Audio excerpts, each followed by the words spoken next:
China's military scandal. Why a Taiwan invasion might have just become impossible. Aber was stand denn? Jetzt stand doch gerade was anderes. Bin ich doof?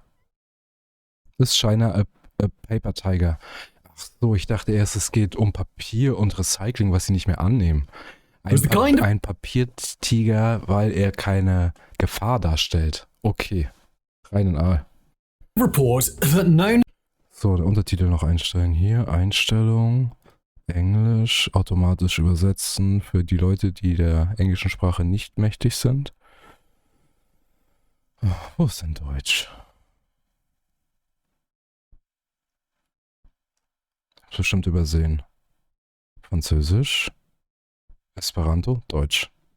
National leader wants to see leaked to the global press a handful of small but shocking revelations that cast doubt onto a far more massive institution. On the 6th of January 2024, the Bloomberg media company revealed that according to multiple intelligence sources, widespread corruption within the Chinese armed forces has compromised China's military so. Davon habe ich auch gehört, dass sie dann einfach Geld dafür gekriegt haben, dass sie Geld investiert haben, aber sich die Differenz eingesteckt haben, indem sie einfach Atomraketen, anstatt mit Sprengköpfen zu füllen, Wasser reingemacht haben. Wasser ist ein bisschen billiger. Badly that it's an open question whether China could even fight a war if it chose to. Safe The nicht. news breaks just weeks after a major purge closed out 2023. Ich habe jetzt auch schon mehrere Videos gesehen, dass es einfach von den Gegebenheiten, wie die Insel aufgebaut ist, weil einfach Wasser eine große Barriere ist und es nur wenige Strände gibt, wo sie landen könnten, ist eigentlich unglaublich insane schwierig wäre, das zu machen. Unmöglich. At the head of the Chinese Communist Party and amidst a rapidly evolving geopolitical situation in East Asia and beyond. So in today's special episode of War Graphics, we're going to dig into the Bloomberg report and attempt to assess just how bad China's military problems really are, what's gone wrong, what China can do about it, and how this single, small piece of news might have dashed China's global ambition for years, if not decades to come. The Purge. The revelations. At the highest level of China's internal politics, the events of Tuesday, October 24th, 2023 were both earth-shaking for the CCP and entirely unsurprising from the. Jetzt gibt's keinen Untertitel mehr. Ach, er hat wieder umgestellt. Nee. Automatisch übersetzen von Englisch auf Deutsch. The perspective of an outside observer. On that date, Chinese President Xi Jinping made it official. After a short tenure in his post, Minister of National Defense Li Shangfu was out of a job, along with State Councillor and former Foreign Minister Qin Gang. By October, the official announcement had been a long time coming. Both men had disappeared from public view all the way back in the summer with no explanation, and their absence had been on full display during subsequent televised gatherings of the CCP's top decision makers. But as predictable as Xi's final announcement might have been, it still capped off an affair that had captured international speculation for months. Li Shangfu had gone from being a prominent general handpicked for the defense minister post to being out on his arse in less than 6 months. Councillor Qin had been pushed from his prior post as foreign minister and replaced all the way back in July. And they weren't the only ones either. The two officials who had until then led the Chinese military's rocket force had also been suddenly replaced, along with 2 other rocket force generals and a handful of other military leaders. These expelled leaders weren't bottom-of-the-barrel armchair generals either. Like Li Shangfu, they'd been handpicked for their roles, seen as some of the very best and brightest rising stars that China had to offer. The 2 generals at the head of the rocket force had been instrumental in China's recent manned space missions and its launches of satellites into space. Another casualty of the purge, an admiral, had been a leader in China's effort to assert dominance in the South China Sea. Another was the president of the Army's military court.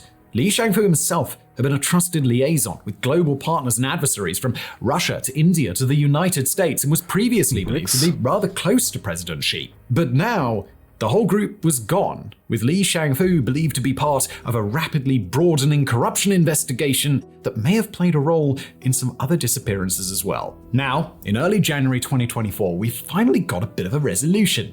According to Bloomberg News, US intelligence has assessed that Xi Jinping's latest purge was indeed part of an effort to tamp down on corruption, But what it had found went far beyond individual cases of wrongdoing. To quote Bloomberg directly, the corruption inside China's rocket force and throughout the nation's defense industrial base is so extensive that US officials now believe Xi is less likely to contemplate military action in the coming years than would otherwise have been the case. Among the specific instances of grafts that China allegedly uncovered were shocking failures by the rocket force. In one case, missiles were found to have their fuel compartments filled with water instead of, fuel. In another case, not just one, not just a handful, but entire fields and fields of missile silos in China's western provinces were found Die Fuel-Tanks waren gefüllt, ich wollte schon sagen.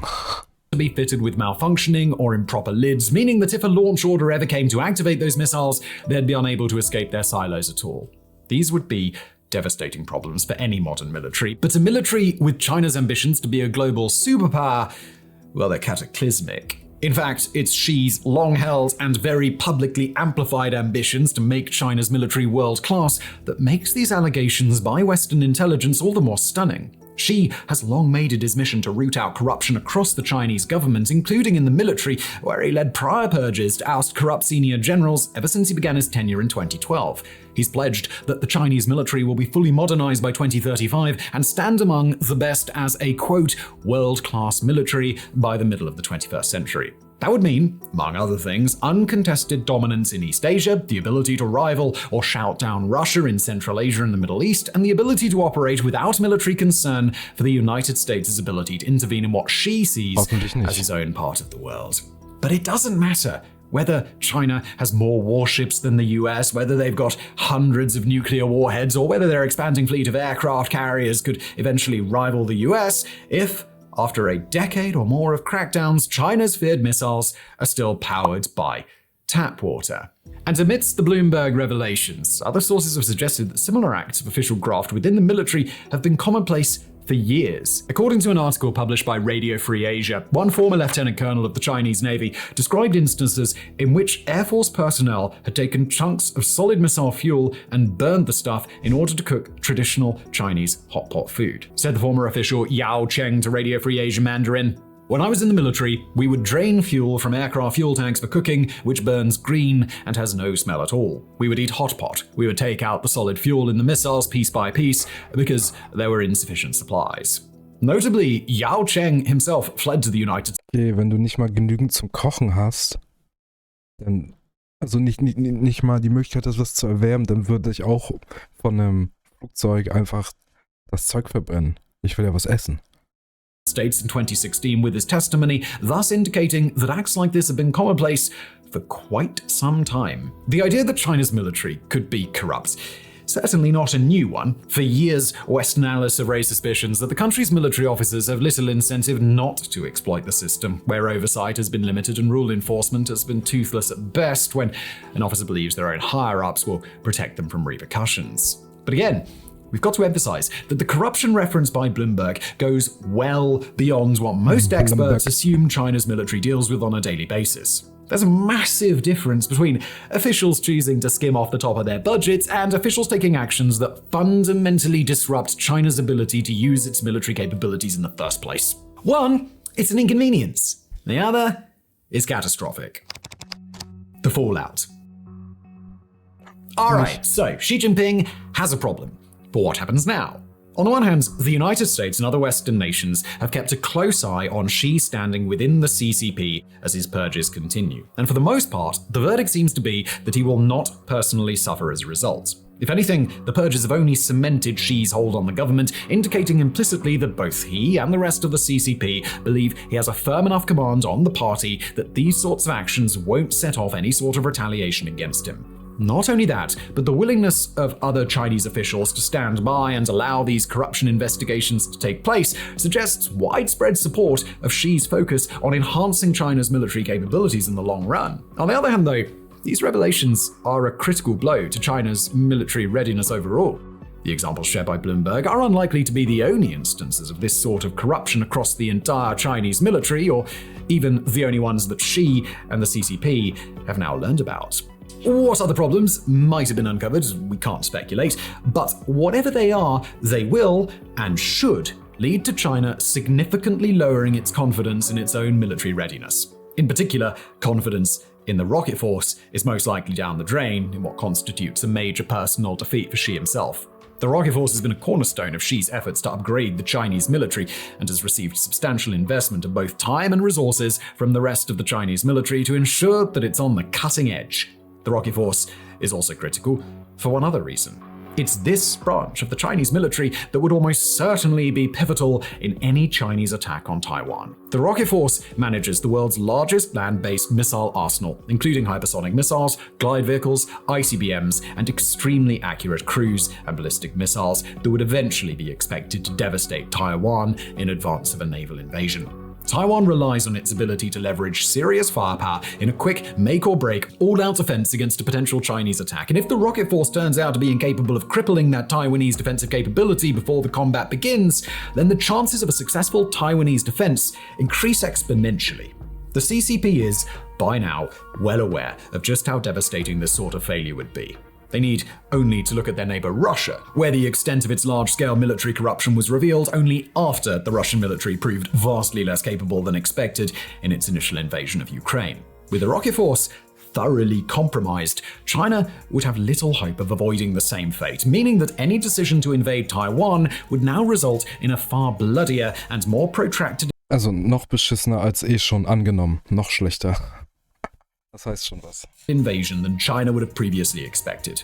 And fixing this problem isn't so simple as draining out the fuel compartments of the impacted missiles and refilling them. Instead, the problem China now faces is one of endemic, deep-rooted corruption that will take years to come back from. Take the other problem reported by Bloomberg, a widespread problem with China's missile silos that would prevent its missiles from launching. Fixing the silos themselves will take a while, no matter what, but tack on the time it'll take to manufacture and ship large, complicated replacement parts even before installing them, and China's basically looking at a very long timeline before these silos become dependable. And most importantly, we'll say again, these are just the problems that the West knows about. How many other situations there might be, we simply don't know. But Xi certainly does. He and his government are under no obligation to report their corruption investigations, and in fact, they usually don't. But in the last few months, government probes within China have said that they're investigating additional issues from intelligence leaks to officials illegally helping companies secure government contracts.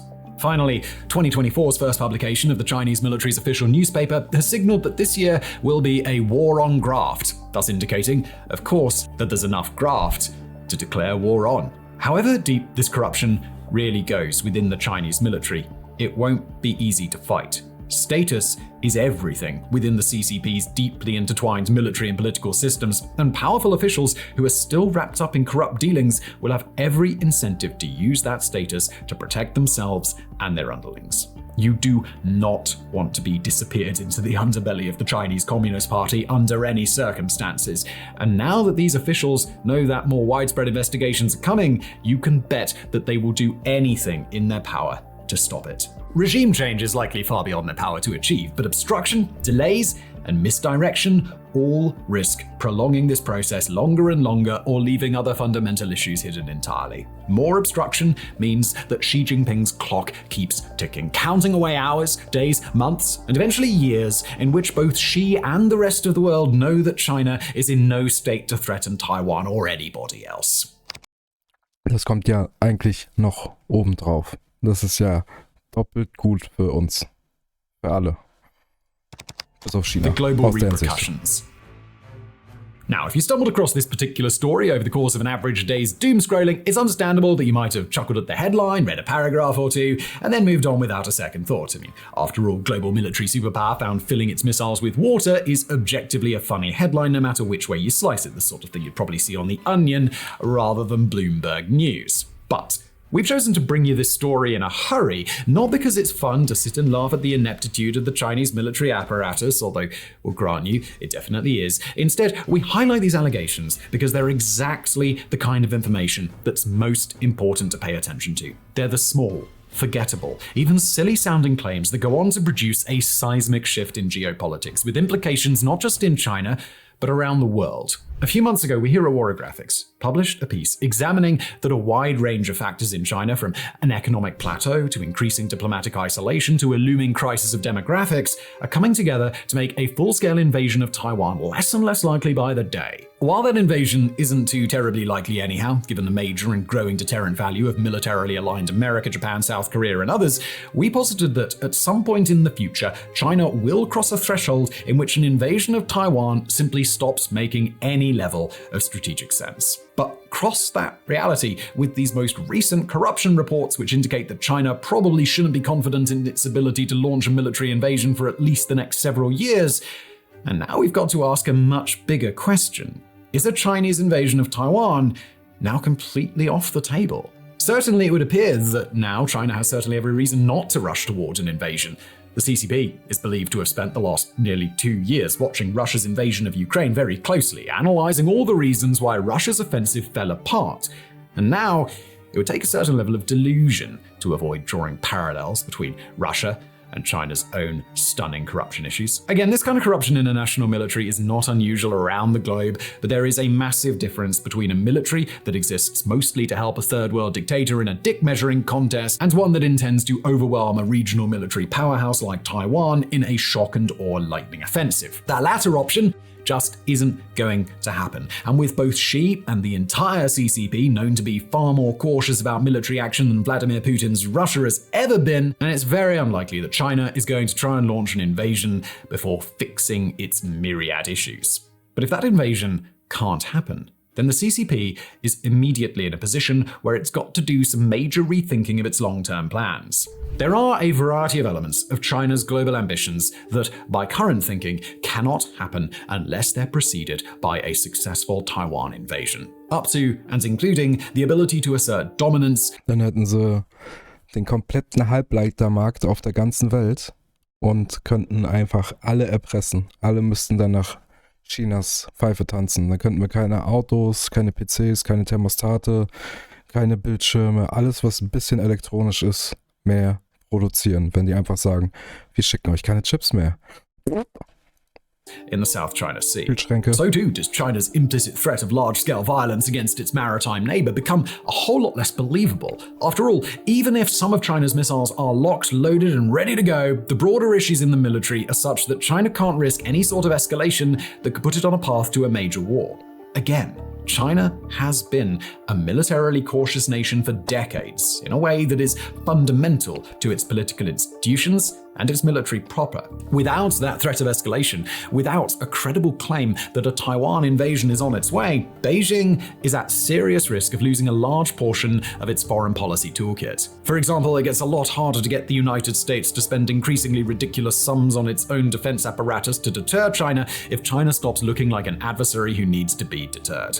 It gets a lot harder to look menacing in front of Japan or South Korea if the missiles, airplanes, and ships that are supposed to devastate those nations in times of war instead don't seem to be functioning. And with that change, China's adversaries in East Asia and across the global West now have an opportunity to either take some breathing room on defense or otherwise shore up global pacts, alliances, and military capabilities in a way that sees China hemmed in for good.